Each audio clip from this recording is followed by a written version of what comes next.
circumference. See, for example, what I given to you. See the circle.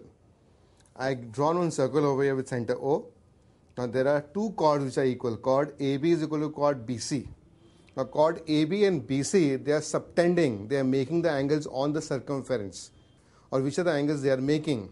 See the angles which are made with the help of these two chords. Angle APB and angle BPC. Now because the two angles are coming from equal chords, so definitely they are what equal. So what I come to conclusion, that angle or measurement angle APB is equal to measurement angle BPC. So what I come to a conclusion, if two chords are equal, they'll give rise to what equal angles on the circumference or on the center. And the vice versa of it, or the converse of it. If two angles are equal on the circumference, they'll always give rise to what equal chords. Yes. That is, if the angles are equal, the chords which are subtended by them or which are made by them on the circumference always what equal.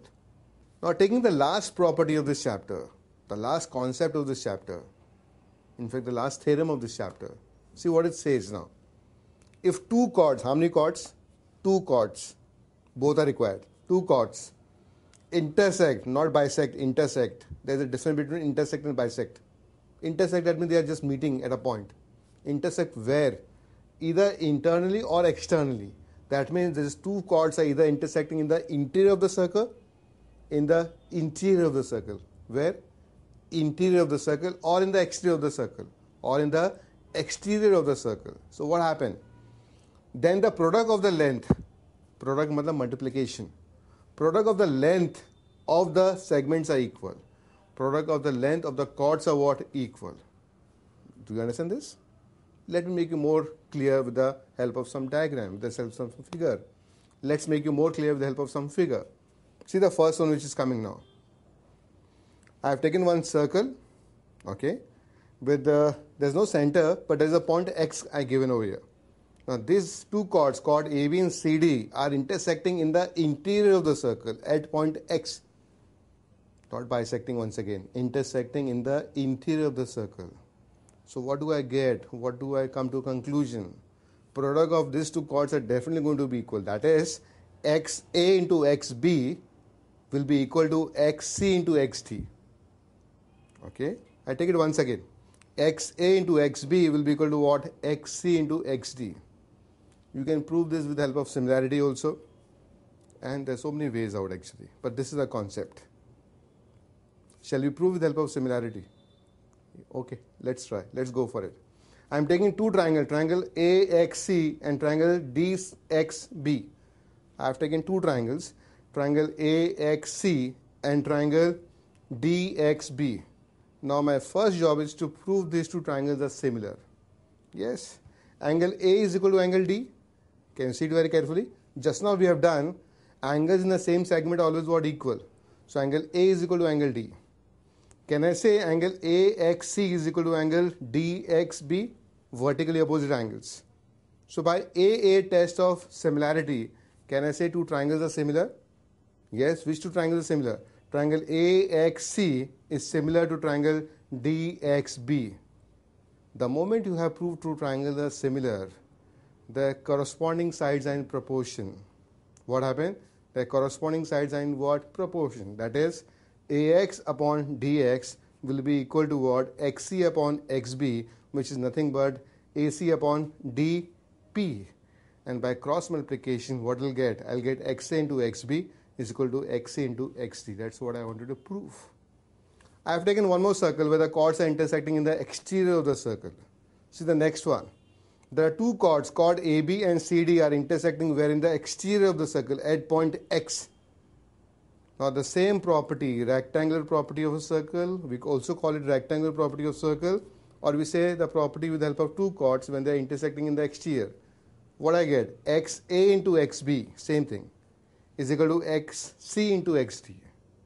Whenever two chords intersect either in the interior of the circle or in the exterior of the circle, the product of the lengths of the chords are equal.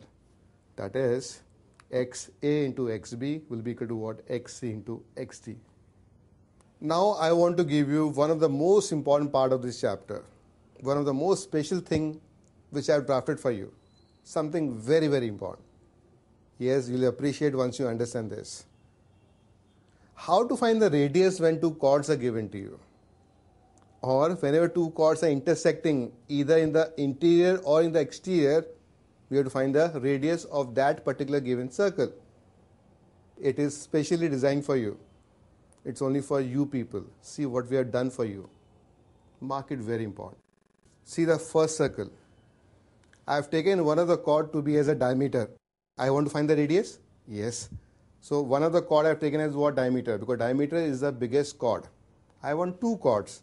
So I have taken one of the chord as what? Diameter. That will help me to find the radius.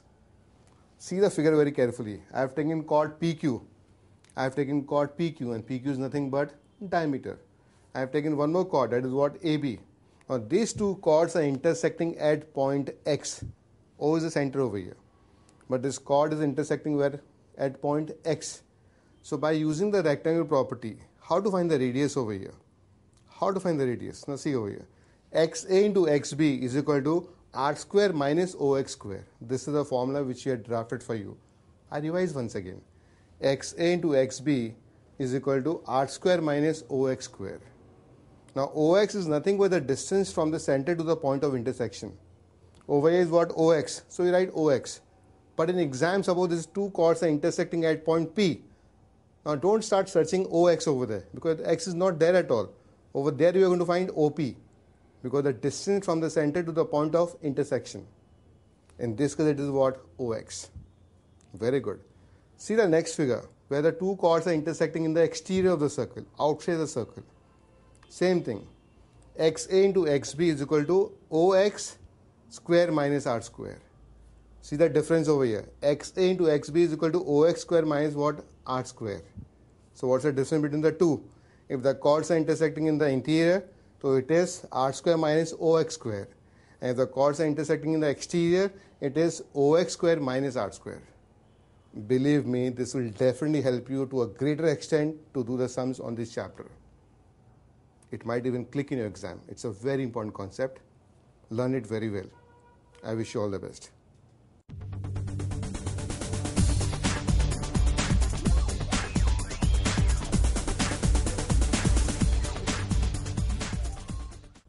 Now there's not much to be taken from the previous year for this chapter.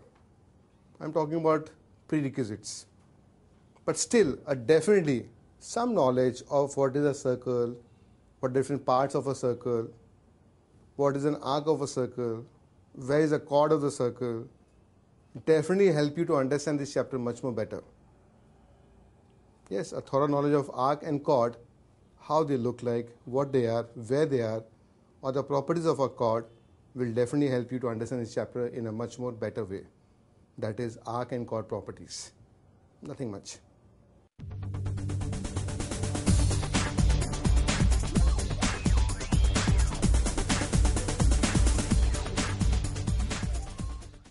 Now we take the first sum on arc and chord properties.